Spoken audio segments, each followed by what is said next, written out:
कृष्णाय वासुदेवाय हरे परमात्मने प्रणताक्लेशनाशाय गोविंदाय नमो नमः। पंडित जी, मान लीजिए जैसे पितृपक्ष अब समाप्ति की ओर है जी। तो उस हिसाब से कोई बाकी के दिनों में अपने जो भी उपाय आपने बताए, जो चीज़ें बताई, वो नहीं कर पाया, तो क्या आखिर में कुछ कर ले और फ़ायदा पूरा मिले? में नहीं है, कहीं बाहर कोई असमय में है, तो हमारे लिए सबसे अच्छा है कि सभी पितरों का एक आमंत्रित करके और पितृमोक्षिणी अमावस्या के दिन हम उनका श्राद्ध करें, पिंडदान करें, तर्पण करें, ब्रह्म भोज करावें। क्या है, पितृदोष बहुत हो रहा है, तो उसके बारे में थोड़ा सा बता दीजिए कि पितृदोष है क्या और कैसे पता चलता है कि पितृदोष है? तो देखिए, पितृदोष जो है उसके लक्षण ये हैं कि यदि हमें बार बार भोजन में बाल मिलने नहीं लगे तो समझ लीजिए कि ये पितृदोष के लक्षण है। पंडित जी, एक चीज़ और मेरे जहन में आ रही है कि 2 एकादशी होती हैं महीने में, एक कृष्ण पक्ष में होती है, एक शुक्ल पक्ष में होती है।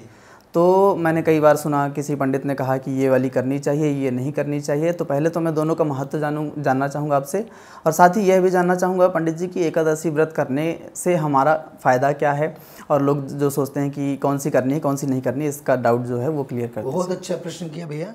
देखिए, सबसे पहली बात तो ये है कि शुक्ल पक्ष में तो एकादशी का बहुत महत्व है भैया। प्रत्येक व्यक्ति को एकादशी का व्रत अवश्य करना चाहिए। पंडित जी, अभी थोड़े दिन पहले चंद्र ग्रहण हुआ जी। और आगामी कुछ समय में सूर्य ग्रहण की भी खबरें। तो मैं ये जानना चाहूँगा कि सूर्य ग्रहण और चंद्र ग्रहण जब ग्रहण पड़ते हैं तो उससे पहले सूतक काल लग जाता है, तो वो होता क्या है और उस समय क्या वर्जित है, क्या नहीं करना चाहिए, क्या करना चाहिए उसके? बहुत अच्छी बात है भैया, ये जानकारी के हिसाब से तो बहुत अच्छा है और मानना भी इसका बहुत महत्वपूर्ण है। भगवान का सबसे महामंत्र है श्री राम जय जय जय राम, श्री राम जय जय राम, या हरे कृष्ण कृष्ण कृष्ण हरे हरे, हरे राम राम राम हरे। ये महामंत्र है।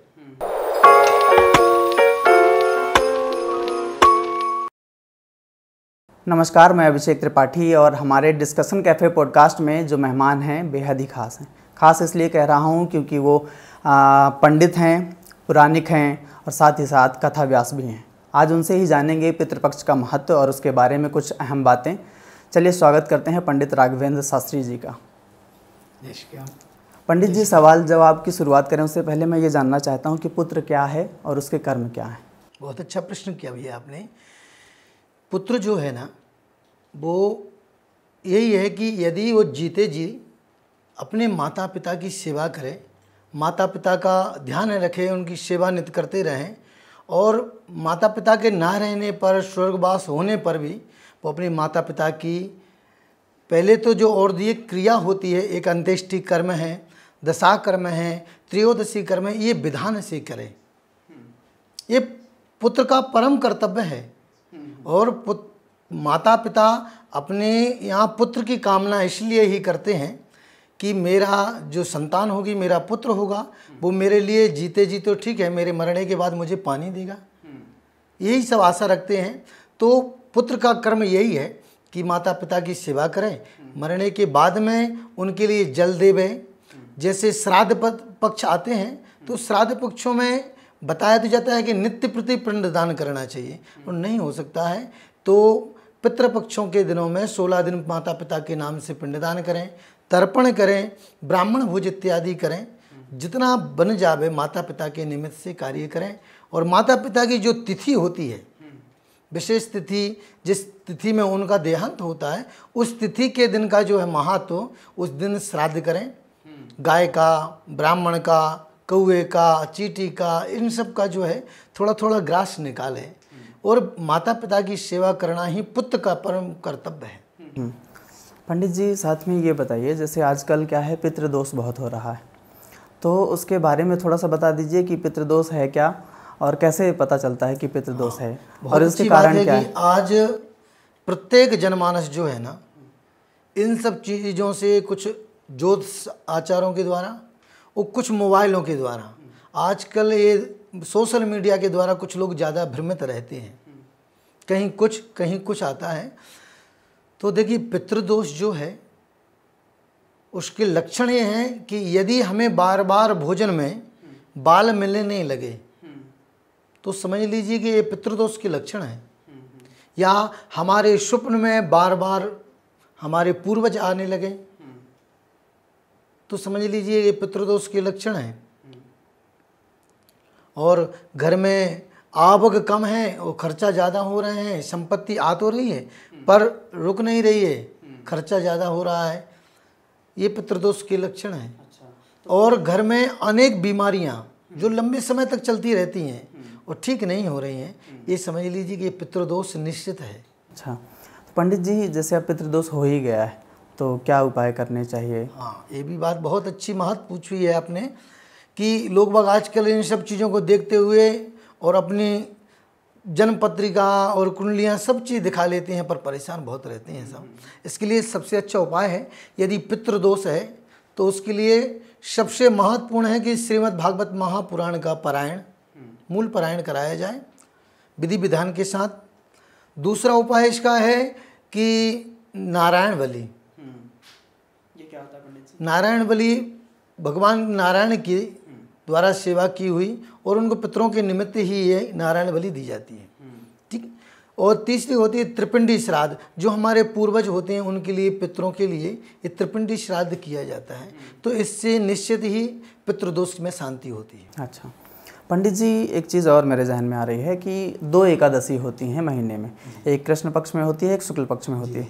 तो मैंने कई बार सुना, किसी पंडित ने कहा कि ये वाली करनी चाहिए, ये नहीं करनी चाहिए। तो पहले तो मैं दोनों का महत्व जानना चाहूँगा आपसे, और साथ ही यह भी जानना चाहूँगा पंडित जी कि एकादशी व्रत करने से हमारा फ़ायदा क्या है, और लोग जो सोचते हैं कि कौन सी करनी है कौन सी नहीं करनी, इसका डाउट जो है वो क्लियर कर दीजिए। बहुत अच्छा प्रश्न किया भैया।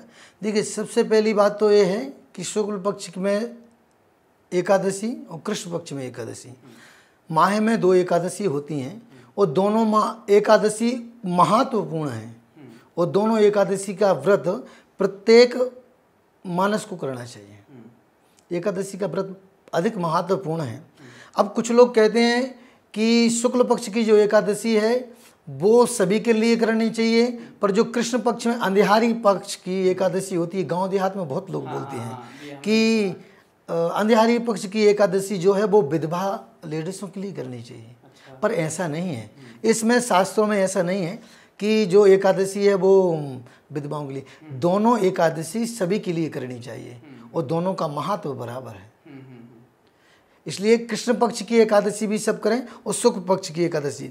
अच्छा, भ्रांति वाली आपने बात कही, तो भ्रांति ये है कि कभी एकादशी 2-2 पड़ती हैं, आज भी एकादशी है, कल भी एकादशी है, तो लोग बाग कन्फ्यूज रहते हैं कि कौन सी एकादशी करनी चाहिए।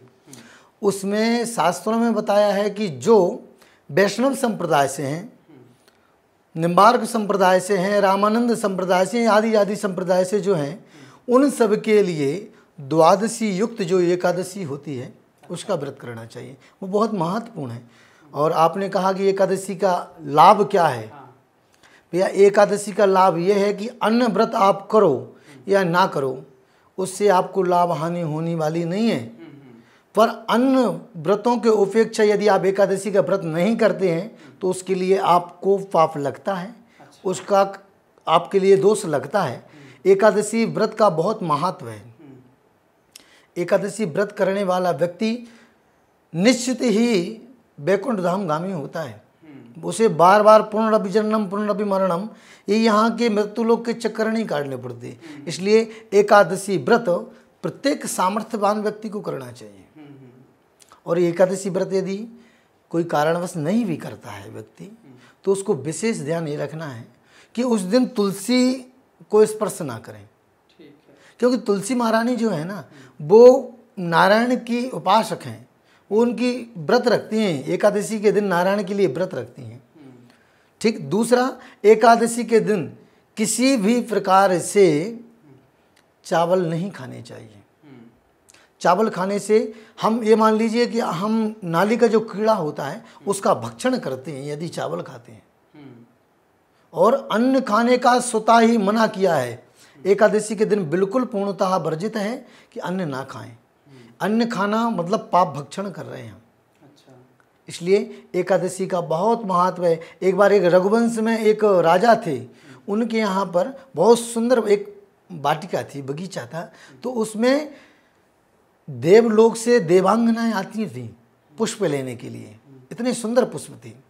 तो एक दिन क्या हुआ, माली ने देखा कि रोज इस बगीचे से पुष्प चोरी हो जाते हैं, कौन ले जाता है।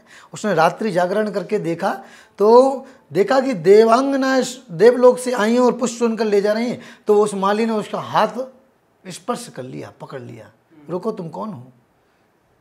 अब वो रुकने के बाद जब राजा को पता चला कि देवलोक से देवांगना यहाँ के पुष्प लेकर जाती हैं तो राजा बहुत प्रसन्न हुए। बोले आप तो बहुत पुष्प ले जाइए और मैं बड़ा प्रसन्न हूँ कि मेरी वाटिका के पुष्प देवताओं तक पहुँच रहे हैं। बोले आप ले जाइए। तो वो देवांगना कहने लगी कि महाराज अब मैं जो है ना अपने देवलोक को नहीं जा सकती। बोले क्यों। बोले मुझे मनुष्य का स्पर्श हो गया है इसलिए अब मैं देवलोक नहीं जा सकती। तो बोले इसका उपाय तो होगा, कोई कारण तो होगा। तो देवांगना ने कहा कि उसका केवल एक ही कारण है, उपाय है कि यदि कोई एकादशी का व्रत करने वाला व्यक्ति मुझे अपने व्रत का फल यदि समर्पित करता है तो मैं अपने देवताओं के पास जा सकती हूँ।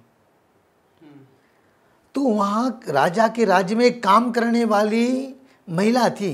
तो उसने कहा राजा ने कि यहाँ आप कोई में यदि व्रत किया हो तो बताइए। तो महिला कहने लगी राजा साहब देखिए मैंने व्रत तो नहीं किया है, पर क्या हुआ कल मेरी सास से लड़ाई हो गई थी तो ना तो दिन भर मैंने कुछ खाया, ना अन्न खाया, ना जल पिया और ना ही मेरी सासू ने।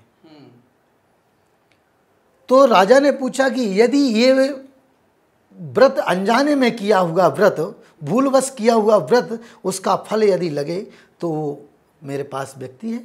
तो देवांगना ने कहा कि जान के किया हुआ व्रत, अनजाने में किया हुआ एकादशी का व्रत वो उतना ही महत्वपूर्ण होता है।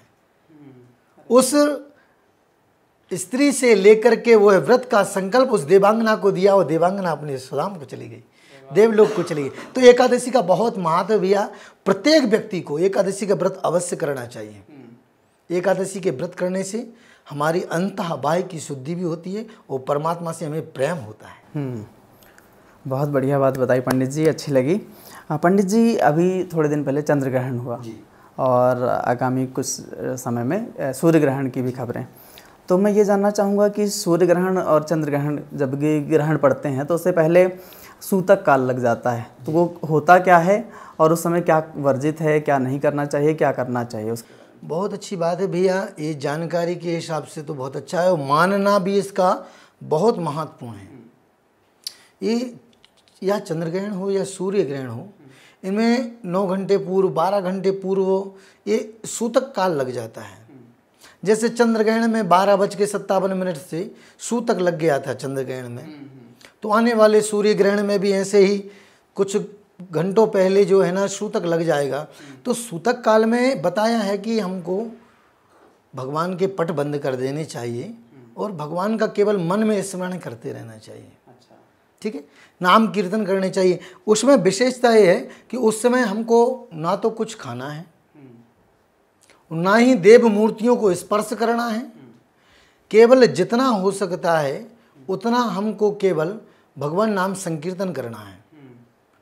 सूतक काल की बात है कि सूतक काल में जितना हो जाए, रामायण की कथा श्रवण करो, कृष्ण जी की कथा श्रवण करो, भागवत जी की कथा श्रवण करो। आजकल तो सोशल मीडिया के बहुत सारे यंत्र हैं, उन यंत्रों के द्वारा हम लगा करके सुन भी सकते हैं। किसी को मंत्र नहीं आ रहे हैं तो श्री कृष्ण गोविंद हरे मुरारी ये मंत्र लगा लो, हरे राम हरे कृष्ण ये मंत्र चला लीजिए।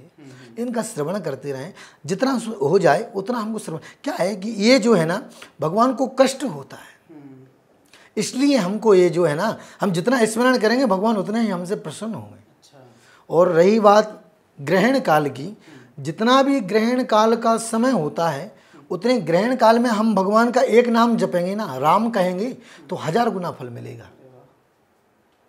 ये ग्रहण काल में इतना महत्व है। यदि हम किसी के संकट में यदि उसको साथ देंगे तो वो हमसे कितना प्रसन्न होगा, और सहजता में यदि वो प्रसन्न है और हम उसको कोई सहायता करें तो वो महत्व नहीं रखेगा, है ना। तो भगवान के ऊपर जब कष्ट आता है तो हम उनका नाम यदि स्मरण कर रहे हैं तो भगवान हमें निश्चित ही उसका फल तो अवश्य देंगे। इसलिए जो तांत्रिक लोग होते हैं, मैं ये सवाल में आने वाला था कि जो तांत्रिक होते हैं वो तंत्र साधना का जो भी करते हैं वो ग्रहण काल के दौरान में करते हैं, तो कैसे क्या है? देखिए उसका ऐसा है महत्व कि जो ग्रहण काल होता है उसमें स्नान करने के, ग्रहण लगने के पूर्व स्नान करके और अपनी आसन पर बैठ जाना, और आसन पर बैठ जाना। अब जिस देवता देवी के जिनके जो उपासक होते हैं, जो साधक होते हैं, जो तांत्रिक क्रिया करने वाले हों, वो उसी समय पर अपनी कुछ हवनात्मक करते हैं, कुछ जापात्मक करते हैं, कुछ मानसिक करते हैं। पर उस स्थिति में अपने मन की पवित्रता के साथ स्नान करके आसन पर बैठ करके एकाग्र चित्त मन से जब तक समय चल रहा है तब तक उनकी साधना करते हैं। वो साधना का फल 1000 गुना मिलता है। जैसे कोई एक तंत्र क्रिया करने वाला कोई व्यक्ति है और वो तंत्र की साधना करता है, तो जैसे ये ग्रहण पड़ते हैं, चंद्र ग्रहण है, सूर्य ग्रहण है, दीपावली की दोज है, होली की दोज है, इन सब में वो अपने मंत्रों को जागृत करते हैं। अच्छा। वो इन समय में जागृत किए हुए मंत्र बहुत लाभप्रद होते हैं, बहुत सारे कष्टों का निवारण होता है। पंडित जी, एक आम आदमी भी है जैसे, वो भी जागृत कर सकता है क्या? आम आदमी तो नहीं, पर जो उपासक है या जो दीक्षा व्रत है वो इन मंत्रों का करे। जैसे साधारण व्यक्ति है उसके लिए महामंत्र है, भगवान का सबसे महामंत्र है श्री राम जय जय जय राम, श्री राम जय जय राम, या हरे कृष्ण कृष्ण कृष्ण हरे हरे, हरे राम राम राम हरे। ये महामंत्र है। ये महामंत्र जो है ना बहुत कठिन से कठिन विपत्तियों को भी टाल देता है। वो साधना और साधक और तंत्र क्रियाएं जो है ना उनके लिए हैं। जो साधक हैं, यदि गृहस्थी लोग हैं, भगवान की सेवा में लगे हैं, वैष्णव हैं, तो उनके लिए सहज है कि भगवान का नाम संकीर्तन ही सबसे महत्वपूर्ण है। पंडित जी, जैसे आप कथा भी व्यास भी हैं, तो मैं ये जानना चाहूँगा कि आज के समय में आपको कौन कथावाचक पसंद है? देखिए मेरे लिए तो प्रायः जितने वैष्णव संप्रदाय से हैं लगभग सभी मेरे लिए बहुत अच्छी कथा करते हैं। जैसे वो मेरे लिए विशेष जो है मेरे गुरु तुल्य हैं, वो हैं श्री राधा मोहन दास जी महाराज, महामंडलेश्वर हैं। तो उनके ही चरण सन्निधि में मेरा ये सब जीवन यापिका चलती है। उन्हीं की आशीर्वाद से, उन्हीं की सेवा में ये दास, उन्हीं की इच्छा से दास ये कथा करता है। और बाकी अच्छे बड़े बड़े संत महात्मा हैं, जैसे हमारे मलुक पीठ वाले महाराज जी श्री राजेंद्र दास जी महाराज, उनकी कथाओं को यदि कोई व्यक्ति गहराई से मन लगाकर सुने तो निश्चित है कि वो आध्यात्म की ओर बढ़ जाएगा, ये तो निश्चित है। बाकी ऐसे अन्य बहुत सारे हैं सब, पर सब अपने अपने स्थान पर बहुत अच्छी कथा करते हैं, सब बहुत अच्छे। पंडित जी, मान लीजिए जैसे पितृपक्ष अब समाप्ति की ओर है, तो उस हिसाब से कोई बाकी के दिनों में अपने जो भी उपाय आपने बताए, जो चीज़ें बताई, वो नहीं कर पाया, तो क्या आखिर में कुछ कर ले और फ़ायदा पूरा मिल जाए? ये आपने बहुत अच्छी बात पूछी है। देखिए कुछ लोग क्या है अपने माता पिता की तिथि भूल जाते हैं। हमको पता ही नहीं है हमारे पिताजी का किस दिन समय शरीर छूटा था, माताजी का किस दिन, दादी का किस दिन, ये पता नहीं है। तो वो व्यक्ति क्या करे, वो असमंजस में ही रहता है कि हम उनको क्या करना चाहिए। पर जैसे माताजी हैं, दादी जी हैं, परदादी हैं, उनका श्राद्ध करना है तो उनके लिए शास्त्रों में 9वीं तिथि बताई है। यदि 9वीं तिथि को मातृ पक्ष का हम श्राद्ध करते हैं तो वो पूर्ण रूप से उनके लिए फलीभूत होता है। ठीक है। दूसरा है कि पितृमोक्षणी जो अमावस्या आती है, यदि हम किसी तिथि को भूल जाते हैं, किसी का करना भूल जाते हैं, कोई असमय में हम स्थिति में नहीं है, कहीं बाहर कोई असमय में है, तो हमारे लिए सबसे अच्छा है कि सभी पितरों का एक आमंत्रित करके और पितृमोक्षिणी अमावस्या के दिन हम उनका श्राद्ध करें, पिंडदान करें, तर्पण करें, ब्रह्म भोज करावें, इत्यादि आदि जो श्रद्धा भाव से बने वो सब कार्य पितृमोक्षिणी अमावस्या को करें, जिससे हमें पूरे 16 दिनों के श्राद्धों का संपूर्ण फल प्राप्त होता है। ये निश्चित है कि अमावस्या के दिन पितरों की सेवा करने से बहुत ही लाभ और बहुत पुण्य मिलता है।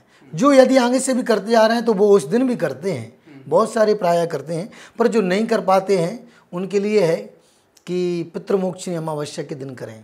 अच्छा, मेरे मन में एक विचार हो रहा है, जैसे कुछ लोग अभी आजकल बहुत लोग अपने जनमानस में एक लोक रीति में चलते हैं, जैसे विडो स्त्री का यदि शांत होना हो गया है तो उसमें वो विडो स्त्री को ही निमंत्रण करके भोजन कराते हैं। पर ये शास्त्रोक्त नहीं है। शास्त्रों में ये बताया है किसी को भी कि ब्राह्मण को, ब्राह्मण महत्वपूर्ण बताया है। क्यों कि ब्राह्मणोस मुखमासीद, ब्राह्मण के मुख के द्वारा ही भगवान ग्रहण करते हैं। और मन में यही रहना चाहिए, स्मरण रहना चाहिए कि मेरे घर में ये ब्राह्मण देव जो है ना नारायण के रूप में आए, मेरे पूर्वजों के रूप, पितरों के रूप में आए हैं, और ये भोजन वही कर रहे हैं, ये मन में विचार रहना चाहिए। इसलिए कि सर्वप्रथम ब्राह्मण, इसके बाद आप कितने भी किसी लोगों को खिलाएं। कुछ लोगों का प्रश्न रहता है कि महाराज जी अब जैसे ब्राह्मण को ही क्यों, अन्य भूखे को भी, गरीबों को भी। भैया पहले महत्व वहाँ ब्राह्मणों को दिया है श्राद्ध पक्ष में कि ब्राह्मण को खिलाओ। क्यों कि ब्राह्मण के मुख के द्वारा भगवान तक, अपने पितरों तक पहुँचता है। इसलिए ब्राह्मण को, क्यों कि ब्राह्मण जन्म से लेकर के मरण तक ही ब्राह्मण रहता है, वो श्रेष्ठ होता है। इसलिए ब्राह्मण को ही निमंत्रण किया जाता है, ब्राह्मण को ही श्राद्ध पक्ष में भोजन का बताया है। ठीक, बाकी गरीबों को देना है, ब्राह्मण का भोजन कराओ, इसके बाद लाखों गरीबों को खिलाओ, कितने भी भूखों को खिलाओ। भूख होना अलग बात है, भूखे को देना अलग बात है, पर श्राद्ध में ब्राह्मण भोज कराना वो अलग बात है। पंडित जी, इसके बाद अब नवरात्रि शुरू होने वाली है, तो नवरात्रि में व्रत करते हैं कई लोग तो 9 दिन का व्रत करते हैं, कई लोग बैठकी के दिन कर लेते हैं, अष्टमी नवमी कर लेते हैं। तो पंडित जी कोई जैसे 1 दिन या 2 दिन का व्रत करना चाह रहा है तो उसके लिए कौन सा दिन उपयुक्त होगा कि अष्टमी कर ले, नवमी कर ले, ऐसा कुछ? देखिए, सबसे महत्वपूर्ण बात यह है कि नवरात्रि तो ये आ ही रही हैं, अभी 22 सितंबर से प्रारंभ हैं और 1 अक्टूबर तक रहेंगे। और इस बार बहुत अच्छी नवरात्रि हैं, और नवरात्रि जो है वो 10 दिवसीय हैं। इस बार नवरात्रि जो है 10 दिवसीय हैं, और विशेष महत्व यह है इस बार माँ भगवती जो है ना हाथी पर सवार होकर के आए, उनके वाहन जो है हाथी है ना। तो ये सुख शांति और समृद्धि के लिए बहुत महत्वपूर्ण है ये नवरात्रि जो है। तो इस विशेष नवरात्रि में ये है कि प्रायः तो ये होना चाहिए, यदि बाल वृद्ध रोगी हो व्यक्ति तो वो व्रत ना करे, पर यदि सामर्थ्यवान व्यक्ति है तो उसको तो 9 दिन का व्रत करना चाहिए। अब कुछ लोग व्रत ऐसा कर लेते हैं कि दिन भर भोजन नहीं करते, शाम को भोजन कर लेते हैं। पर कुछ लोग ऐसा करते हैं प्रतिपदा को और नवमी के दिन व्रत कर लेते हैं। पर जिनके यहाँ नवमी का पूजन होता है उनको नवमी के दिन का व्रत करना चाहिए, और जिनके यहाँ माँ अष्टमी का पूजन होता है उनको अष्टमी का व्रत करना चाहिए, उसका विशेष महत्व। चलिए, बहुत बहुत धन्यवाद पंडित जी, समय की थोड़ी कमी है और हम एक बार फिर से बैठेंगे तो किसी दूसरे विषय पर चर्चा करेंगे। आप यहाँ आए, बहुत बहुत धन्यवाद आपका। कोई अगर मंत्र या श्लोक कुछ सुनाना चाहें आखिर में हो जाए, फिर अपन बंद करते हैं। कृष्णाय वासुदेवाय हरे परमात्मने प्रणताक्लेशनाशाय गोविंदाय नमो नमः। मैं यही शब्दों के साथ अपनी वाणी को विराम देता हूँ। जय श्री कृष्णा, जय श्री राम। सभी के लिए प्यार भरा राधे राधे। जय श्री कृष्णा, जय श्री राम।